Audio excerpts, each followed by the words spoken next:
पंजाब हुकूमत ने एक अथॉरिटी बनाई और अथॉरिटी बनाने का मकसद ये था कि पंजाब के अंदर जो सरकारी स्कूल है वहाँ पर इम्तहानी मामलात और निसाब के हवाले से और असातिज़ा की ट्रेनिंग को के हवाले से जो है वो उसको मज़ीद मौसर बनाया जाए। लेकिन इस अथॉरिटी के हवाले से कुछ अहम इंकशाफात सामने आए हैं कि इस अथॉरिटी में जो भर्तियाँ की गई हैं वो भर्तियाँ बिल्कुल गैर कानूनी हैं। और इस पे अब मामला इस तरह से हुआ कि पंजाब हुकूमत ने बाकायदा अहकामात जारी किए कि एक नई अथॉरिटी जो है वो स्कूल एजुकेशन डिपार्टमेंट के मुतहत जो है बना दी जाए ताकि वो पंजाब के सरकारी स्कूलों में निसाब को बेहतर करें, असातिज़ा की ट्रेनिंग करें और उनकी असेसमेंट करें। अब उसके लिए फिर इश्तिहार जारी किया जाता है। इश्तिहार जारी करने के बाद उसमें भर्तियाँ की जाती हैं और भर्तियों का अमल इस तरह से मुकम्मल होता है कि सबसे पहले तो आपको इश्तिहार के बारे में बताता हूँ कि इश्तिहार में जो कहा गया कि कितनी भारी भरकम तनख्वाहों के ऊपर अफसरान की जो है वो भर्तियाँ की जाती हैं। तो और उसमें सबसे पहले तो जनाब मैनेजिंग डायरेक्टर है, उनकी तनख्वाह होती है जी 9,35,000। और इसके अलावा जो मैनेजिंग डायरेक्टर एकेडमिक्स है उसकी तनख्वाह भी 9,85,000। और managing director monitoring and evaluation 9,85,000 रुपये तनख्वाह। डायरेक्टर एडमिन स्टाफ 7,50,000 रुपये। डायरेक्टर फिनांस 7,50,000 रुपये उनकी तनख्वाह जो है मुकर्रर की गई। और डायरेक्टर प्रोक्योरमेंट है उनके लिए 7,50,000। और इसी तरह मुख्तलिफ असामियाँ जो है वो भर्ती इस पर की जाती है और इनकी तनख्वाहें जो है वो 10 लाख से 7 लाख से 10 लाख तक इनको मुकर्रर की जाती है कि ये तनख्वाहें जो है वो हुकूमत की तरफ से इनको दी जाएंगी। लेकिन अब इस पर मामला ये सामने आया कि ये जो भर्तियाँ की गई हैं इन पर किस से इजाज़त ली गई, किस बोर्ड से अप्रूवल ली गई, क्या कबीना से मंजूरी ली गई।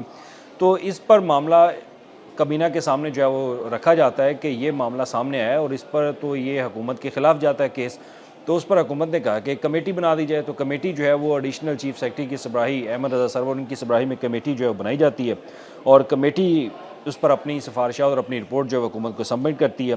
अब कमेटी में जो TORs तय किए जाते हैं वो ये तय किए जाते हैं कि देखा जाए कि आया ये मामला कानूनी था या गैर कानूनी था। कि पेक्टा जो अथॉरिटी बनाई गई हुकूमत की एक नई नवेली अथॉरिटी थी और वज़ीर आला पंजाब ने इसकी इजाज़त दी थी कि ये अथॉरिटी जो बना दी जाए। तो अब अथॉरिटी में ये देखा जाए कि क्या ये जो भर्तियाँ की गई हैं और इनके लिए तनख्वाहों की मद में 41 करोड़ रुपए का बजट जो रखा गया है, क्या ये कानूनी है या नहीं। तो इस पर जो कमेटी है उन्होंने जो अपनी रिपोर्ट सबमिट की है हुकूमत को, अब वो रिपोर्ट मैं आपके सामने रखता हूँ। तो उसमें वो कहते हैं जी कि जितना भी भर्तियाँ की गई हैं इस अथॉरिटी के अंदर वो बिल्कुल गैर कानूनी है। अब उसका जो पहला पैरा कहता था entire recruitment and post restructuring exercise undertaken by PECTA SED is procedurally irregular having been executed without mandatory approval from the finance department, the selection board, the cabinet और the chief minister। यानी कि chief minister, काबीना और finance department और board की approval के बगैर ये भर्तियां की जाती हैं जिनकी तनख्वाहों का मैं अभी जिक्र कर रहा था। और ये जब इश्तिहार आया था तो इस पर सोशल मीडिया के ऊपर बहुत ज़्यादा एक वावेला उठाया गया कि इतनी भारी भरकम तनख्वाहों के ऊपर ये भर्तियाँ की जा रही हैं। तो उस वक़्त जो हमारे सूबाई वज़ीर तालीम हैं राना साहब, उन्होंने बाकायदा इसके ऊपर जो है वो लोगों को कहा कि वो इस पर अप्लाई करें, भारी भारी तनख्वाहें उनको दी जाएंगी। लेकिन अब ये रिपोर्ट जो सामने आती है, इस रिपोर्ट में जो इंकशाफात सामने आते हैं वो ये कहती है कि ये तो बाकायदा बाकायदी हैं और इसमें इरेगुलरिटीज़ पाई जा रही हैं। और 2011 का जो बिज़नेस रूल्स है पंजाब हुकूमत का, ये उसके बरअक्स है। यानी कि हुकूमत के अपने रूल्स के मुताबिक ये बरअक्स है, इसकी इजाज़त जो है वो नहीं दी जा सकती। फिर उसने कहा कि कमेटी ने कहा कि the PECTA act 2025 does not place the authority outside the administrative and financial framework of the government of Punjab. अब ये भी कह रहा है कि ये अथॉरिटी के अख्तियार में नहीं है, अथॉरिटी अख्तियार के बगैर कैसे इस तरह से भर्तियाँ जो है वो कर सकती है। फिर उन्होंने कहा कि ये जो रिक्यूरिंग फाइनेंशियल इम्पैक्ट है वो 41 करोड़ का पर ईयर है और ये and this can not be assumed without approval of the supplementary grant by the cabinet. ये कैबिनेट के बगैर ये रकम जो है वो नहीं दी जा सकती। फिर उन्होंने कहा कि allowing the flawed proceeding to stand would create an undesirable precedent. अब ये पैरा बहुत इंतहाई ख़तरनाक है। ये कहता है कि जनाब अगर आप ये काम करते हैं तो ये आइंदा के लिए एक कानूनी सिकम बन जाएगा जो कि हुकूमत के लिए मुस्तकबिल के अंदर एक बाकायदा मुश्किल खड़ी कर सकता है। तो लिहाजा अब इस पर जो TORs में तय किया गया कि कमेटी जो सिफारिशात करेगी उसके मुताबिक जो वो कबीना फ़ैसला करेगी।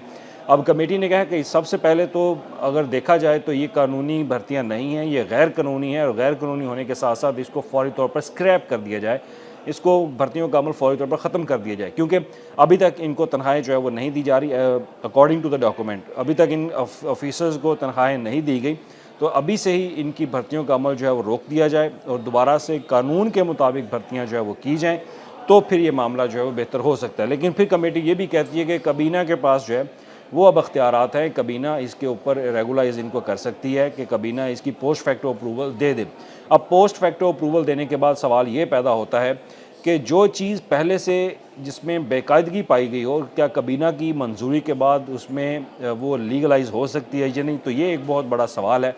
लेकिन अब ऑफिसर्स जिन्होंने ये रिपोर्ट सबमिट की है, जिनकी इंक्वायरी कमेटी की रिपोर्ट है, वो ये कहते हैं कि अगर ये मामला अगर अप्रूव भी हो गया तो फिर भी ये बाकायदगी रही थी, क्योंकि अब तो सरकारी दस्तावेज़ात में बाकायदा लिखा जा चुका है कि पेक्टा के अंदर ये भर्तियां गैर कानूनी हैं, इसको रेगुलाइज करना हुकूमत के लिए मुश्किल पैदा कर सकता है और आइंदा के लिए ये एक मिसाल बन जाएगी कि अगर पेक्टा के अंदर इस तरह से भर्तियाँ हो सकती हैं तो फिर दीगर अदारों के अंदर, दीगर महकमों के अंदर भी ये भर्तियों का अमल जो है वो शुरू हो जाएगा और फिर इसको पोस्ट फैक्टो अप्रूवल दे के, यानी कि काबीना से अप्रूवल जो है वो ले ली जाएगी।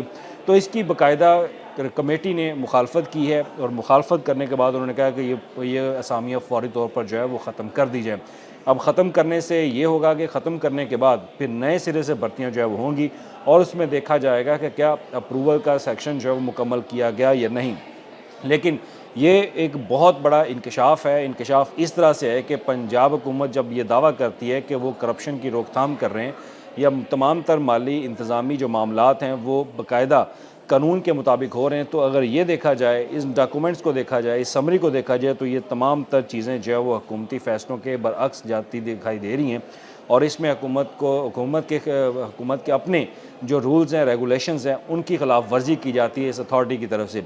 बजाय इस अथॉरिटी के ख़िलाफ़ एक्शन लेने के, अगर अब हुकूमत अप्रूवल देती है तो ये हुकूमत के ऊपर एक बहुत बड़ा सवालिया निशान होगा, उनकी माली और इंतज़ामी मामलात के ऊपर, उनके रूल्स और रेगुलेशन के ऊपर, कि जो चीज़ अब कानूनी तौर पर एक दस्तावेज़ाती तौर पर एक रिपोर्ट की, एक कमेटी की रिपोर्ट के मुताबिक अगर गैर कानूनी है तो उसको अगर कानूनी जायज़ देंगे तो फिर उसके लिए आइंदा आने वाले सालों में ये मामलात जो बड़े मुश्किलात पैदा करेंगे। शुक्रिया।